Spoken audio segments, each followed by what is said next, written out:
প্রায় ১ বছর আগে অনলাইনে একটা আপুর থেকে আমি ৪ ইঞ্চির যে কাটিংগুলো আছে কাটা মুকুটের তা এনেছিলাম প্রায় ২০ থেকে ২৫টা।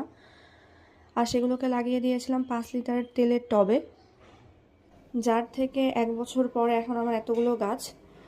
এই যে এক একটা তেলের টবের মধ্যে প্রায় ৪-৫টা করে বড় বড় কাটা মুকুট গাছ হয়েছে। রিপোর্টিংয়ের জন্য এদের গ্রোথ আসলে কমে যাচ্ছিল, তাই ভাবলাম আজকে এদেরকে রিপোর্টিং করা যাক। দেখুন কত বড় বড় গাছ।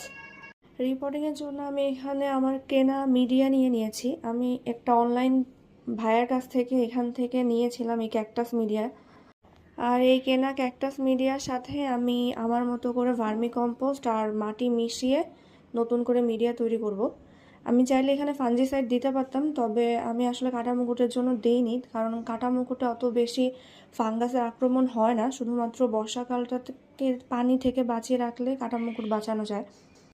আমি ক্যাকটাস মিডিয়ার সাথে মাটি এবং ভার্মিকম্পোস্ট মেশানোর পর এখানে গাছটাকে ভালোভাবে একটা ৯ লিটারের টবের মধ্যে বসিয়ে দিচ্ছি, যাতে এই যে গাছের যে ছোটো ছোটো ডালপালাগুলো এগুলো খুব ভালোভাবে গ্রো করতে পারে এবং পরবর্তীতে আমি এখান থেকে কাটিং বের করতে পারি। যদিও আমি চাইলে এখনই পারি, তবুও আমি চাই গাছটা ভালোভাবে গ্রো হোক। এভাবে আমি আরও কিছু তেলের টব, আরও ৯ লিটারের টব কয়েকটা জায়গায় বসিয়েছি। রিপোর্টিং করার পর কিছুদিন ছায়াতে রেখে দিতে হবে। ধন্যবাদ।